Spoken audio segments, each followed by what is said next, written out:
Before we start today's video, check out our merch shop, linked in the description down below. Use code Ahsoka in all caps to get $7 off your order. May the Force be with you, and enjoy the vid.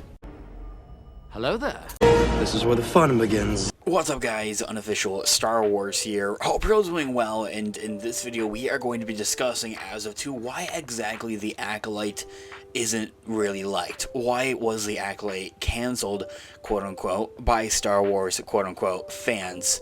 We're going to be discussing all of by which this, breaking it all down for you guys right here in today's video. Before we do though, however, grab that subscribe button if you haven't already, as we're discussing and covering all types of Star Wars related news, leaks, rumors, theories, and breakdowns here on the channel. So if you guys are into any of that, go ahead and grab that subscribe button today. Okay, so in this video we are going to be taking a quick read from the direct article. I'll have their article linked in the description down below for you guys to check out there as well, as an overall garnering source. So exactly why the Acolyte kind of got canceled by Star Wars fans, explained here why fans aren't exactly jiving with it. Some of you may find this obvious, I think, because you are those people that are trying to cancel it in a way, but here's what their article reads. Star Wars' latest Disney Plus series, The Acolyte, has been quote-unquote cancelled by some for its quote-unquote woke decisions and impact on the franchise's canon and overall lore. Is really the main reason as to what actually has Star Wars fans upset is kind of how they're going about the canonicity and the lore of the franchise. And I kind of find it hard to argue at the same time. It's hard to mess things up, especially given where the Acolyte is set during this time period, 100 years before the events of anything else a part of the Skywalker saga.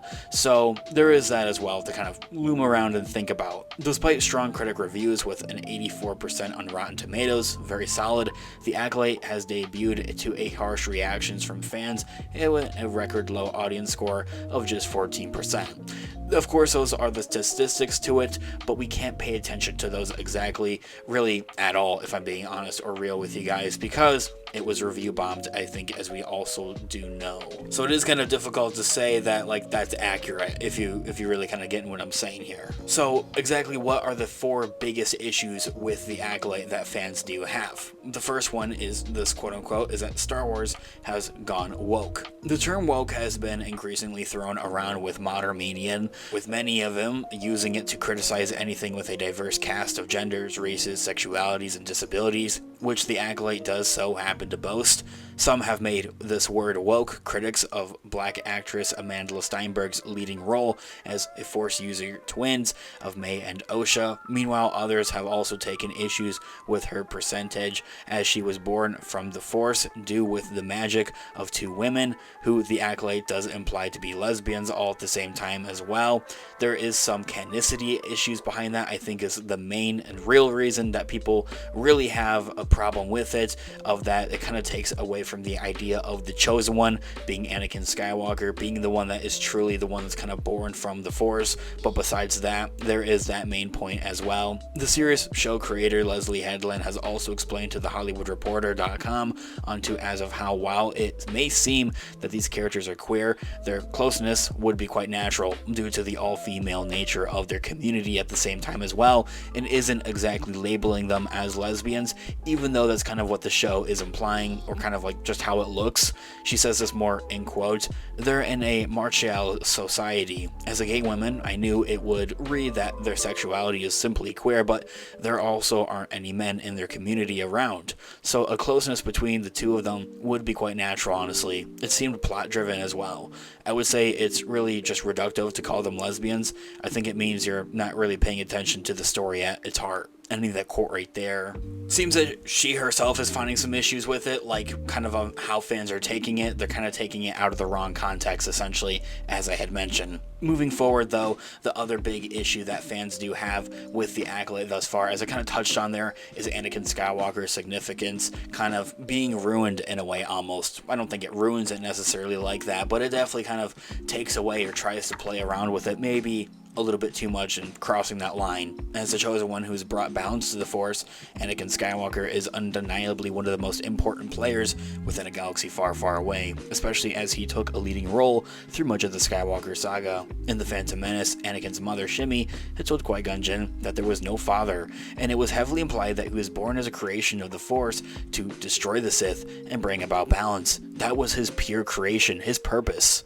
After the Acolyte had debuted, a society of women who birthed children through the Force, many said that this has ruined the significance of Anakin. But these two different situations, while may initially appear similar, are honestly rather different. I'd like to explain this in a separate feature video here on the channel, so it's all the more reason to grab that subscribe button if you haven't already, but with one coming through use of the Force and magic, and the other being natural will of the Force, by which that being kind of the twins, Osha and May, being this natural will of the Force, and then also this use of Force and magic, that being more garnered towards the chosen one, Anakin Skywalker, if you will, because there's that implication of, you know, how Plagueis, or Sidious much rather, is the one that kind of like made Shmi pregnant with Anakin. There's everything with that, but as I had mentioned, I'll get more into that in more detail and in more depth in a later separate feature video here on the channel. Honestly, I agree with this next one. It's Ki-Adi-Mundi's age contradiction. I agree with it, but I disagree with it. Like, kind of just what we're basing it off of doesn't exactly hold all that very much, you know, very solidifying it exactly, like the source material exactly for his age within the franchise. Of course, it comes from like a trading card or something like that, I'm pretty sure. That's at least what I had heard, but I could be completely wrong about that. Let me know in the comments down below. But anyway, as Star Wars dives into the High Republic, an era never seen before in live-action Star Wars, Lucasfilm and Disney have been accused of breaking the canonicity of the galaxy far, far away, with several plot points in the Acolyte, but the main one, as I had mentioned, is Jedi Master Ki-Adi-Mundi. Perhaps the most prominent came with the presence of the Jedi Master in the Acolyte, who was present on the Jedi Council in the prequel trilogy as well. While Legends Tales indicates that Surens, his species, only lived to about 50 to 100 years, his role in the Acolyte, which takes place 100 years before the Phantom Menace, leaves him far older than he would really technically be. That's the main reasoning behind it. But as I had mentioned, I'm pretty sure that like the main idea of his age came about from like some type of trading card or something, just like a random thing you would get in a box of cereal, but again, I could be wrong about that. Anyway, despite many fans calling this a canon contradiction, the expanded universe Legends Tales were decreed non-canon after Disney had acquired Lucasfilm in 2012, meaning that Ki-Adi-Mundi has never been kind of given an official age within the Star Wars franchise. So yeah, they're able to play around with it all at the same time. Like whatever we were hearing before was made a part of Legends when Disney had bought out Lucasfilm, of course, in 2012. Okay, last one. The Acolyte breaks Sith canon, apparently, is another thing that has a lot of Star Wars fans out there kind of mad. Speaking of Ki-Adi-Mundi, after Qui-Gon Jinn's first meeting with Darth Maul in The Phantom Menace, the Jedi Master was the one to announce to the Council that the Sith have been extinct for a millennium. This line indicated that the tragedy of Darth Plagueis the Wise and all of the other Sith events leading up to the prequel trilogy events that occurred behind the backs of the Jedi, and yet a whole group of Jedi have now just encountered Many Jacinto's Kumar, aka the Stranger, who is suggested to be a Sith Lord on the planet of Kofar. But with several episodes of the Acolyte, kind of, you know, we're yet to tell of kind of what went on with all of that there as well. They kind of do that, as pretty much they kill off all of those Jedi that actually see the Sith Lord. So there is kind of that, not plot hole, but fixing that plot hole in a way. I think that season 2 would also do that good with kind of bridging that gap maybe a bit more as well. Anyway, guys, we're all out of time. Let me know all of your thoughts and opinions in the comments down below. What did you guys think about the Acolyte? Do you want to see a season 2? I would love to hear all of your thoughts and opinions in the comments down below. Thanks so much for watching today's video. Have a great one, guys. May the Force be with you as always. Peace out.